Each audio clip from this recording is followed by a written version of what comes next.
This is the 80s Show on iHeartRadio.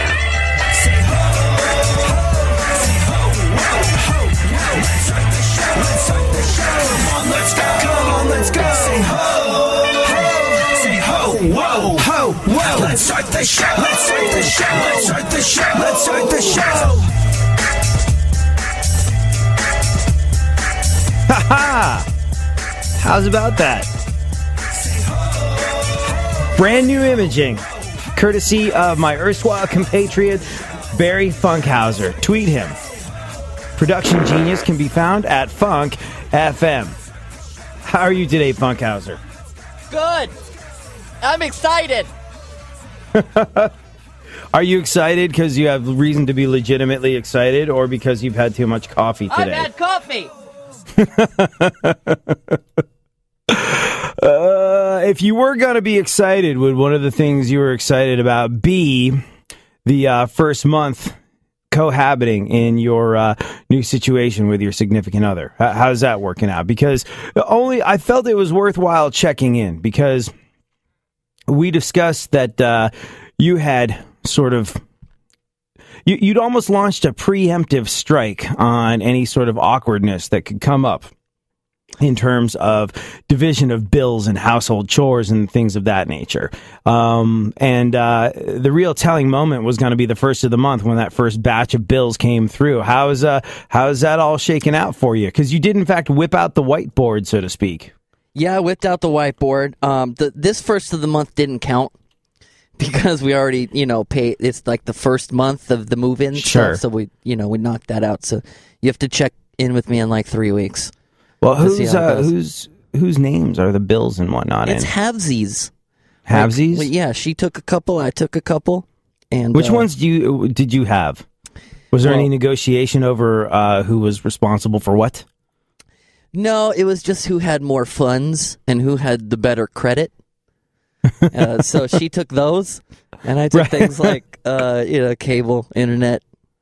I have to figure out how to light a stove today, so I'll take the gas bill. Oh, do you have to go light the pilot light in the sort of gas heater? I tried to make a pizza last night, and I put the pizza in, and I put it on, like 400, and it just glowed red with no heat in it. And so and then the whole place smelled like gas.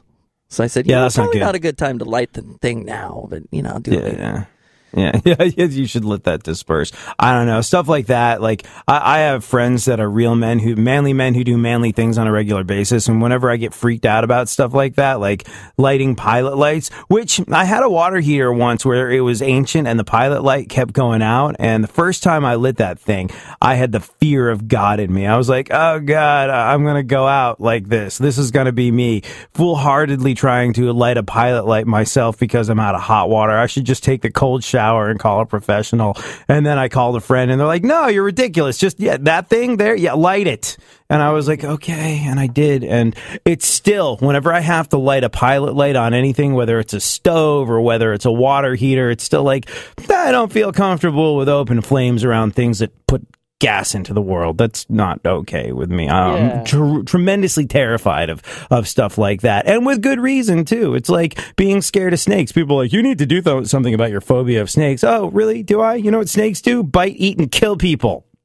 My phobia of snakes keeps me safe. If it was like a phobia of water or showering or human interaction or something like that, I would get it. Like that would be something that you have to work on. But, fear of exploding gas canisters and reptiles that are poisonous and can kill you, I think that's well-founded. And I think phobias of that sort of thing serve a purpose.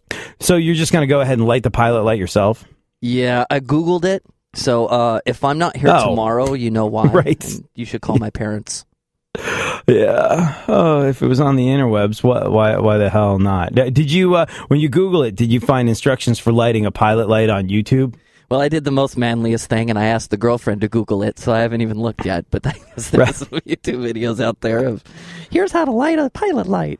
Click. Is she like scared about that sort of thing? Like, no. Is she the sort of like chick that's going to be, can we call someone? I really don't want anything bad to happen to you. Or like, does she get worried about your personal safety and stuff like that? No, well, because with her job, she goes like around the world and has to deal with like mud people and like, you know, doing really Define crazy mud things. people. Dig yourself out of a potentially humongous racially motivated lawsuit and define mud people for a second. Mean, you know, mud people that actually use mud for housing, and, you know, they don't really have electricity. You know, some of the eastern countries, and she has more experience than I do in the outdoors ish type of stuff, and, you know, how to actually do manly things. So I lean on her first, and then if she doesn't know, then I'll Google it. Because I definitely don't know. Well, you know, I think it takes a man secure in his masculinity to be like, you know, this manly thing that's traditionally assigned to the guy with the twig and berries south of the equator. Yeah, I am secure enough in my role in this relationship to go like, hey, sweetums, how does one do this without blowing up? Like, how does this all work out? That's good. I'm proud of you. It sounds like you're off to a flying start with a relationship. Like I said, when I first met, for those that don't know, when I first met Funkhouser, we found out we were going to be working together, and I just immediately assumed I met him and the girlfriend at the same time, and I walked up to Funkhouser like a manly man does, hand outstretched to give him a firm old, hey, how you doing there? Pleasure to meet you, make your acquaintance, and I look forward to working with you.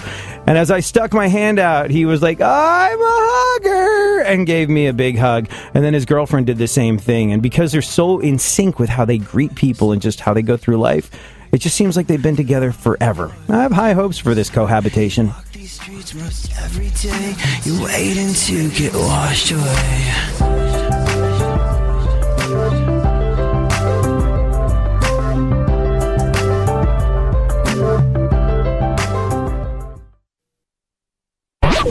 If you like what you're hearing, tweet the show at ADSXE.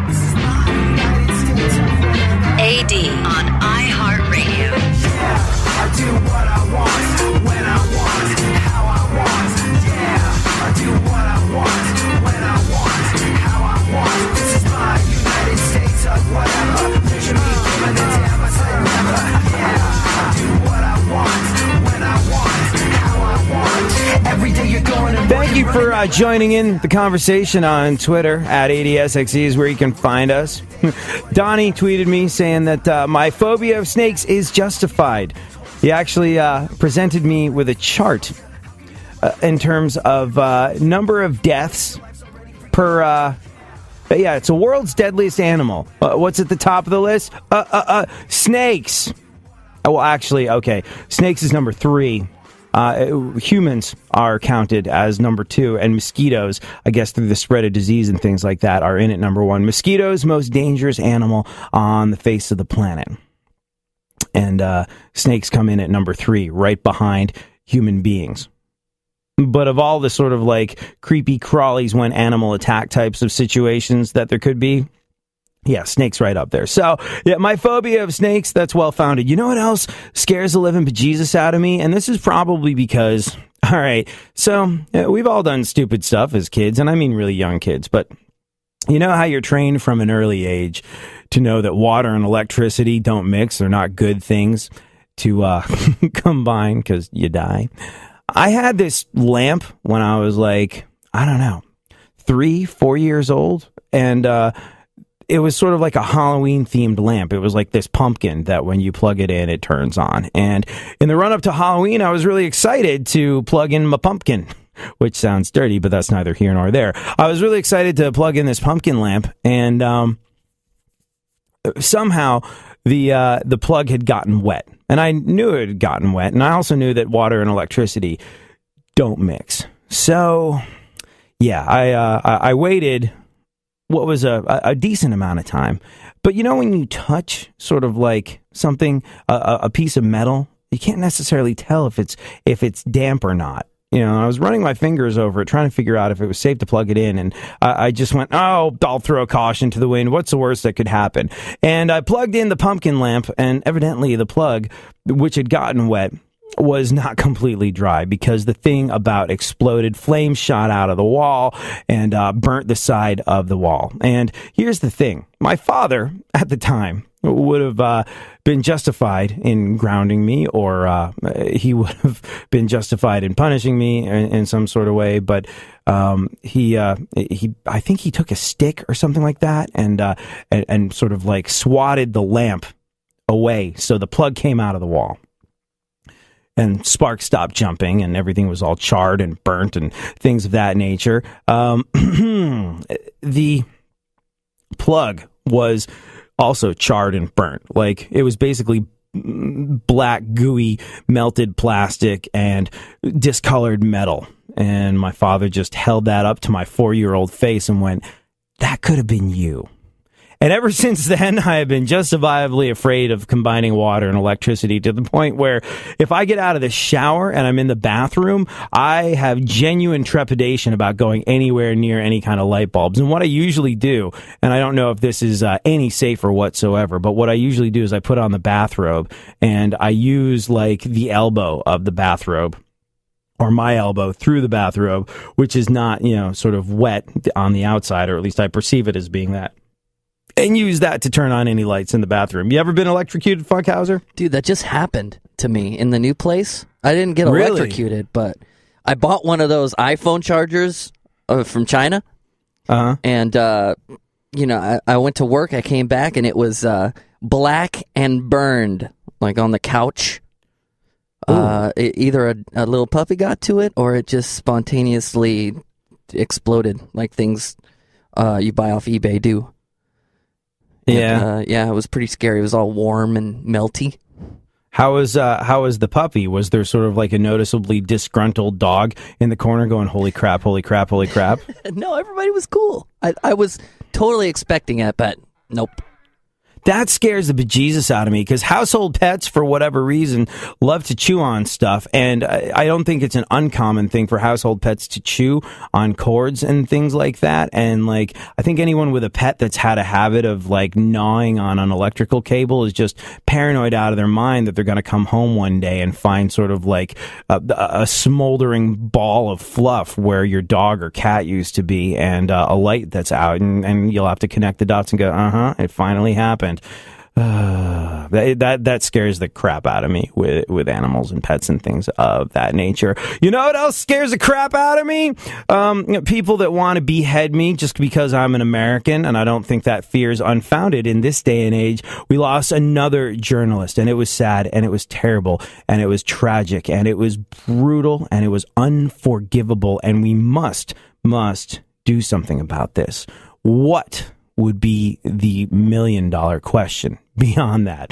$1 million is peanuts to what we're prepared to spend going to war with people that are going to be rather difficult to fight in a traditional war sort of way. Does the military-industrial complex want us to do this? I don't know, but I do know we'll get into it later. Right now, though, let's check out the events of today in our segment, My Witness News. In no way, shape, or form fair, certainly not balanced. Funkhouser, what is going on in the world?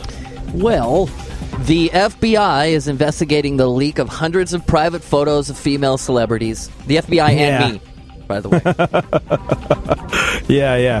I've deputized myself in this matter and have been gathering intel for the FBI on it since I found out about the fappening on Reddit over the weekend. I think I'm pretty qualified to speak on this matter, and if the FBI wants to bring me in, I too have been staring at naked shots of Jennifer Lawrence and Kate Upton. The only difference between me and the FBI is that I'm not getting paid to do it, but that's got to be a gig that people were quick to shoot their hands up for and volunteer their time. What you mean? It means looking at pictures of Jennifer Lawrence and Kate Upton naked almost constantly, and perhaps having to interview them about their experiences on this. Well, cut my legs and call me shorty. That somehow is interesting to me.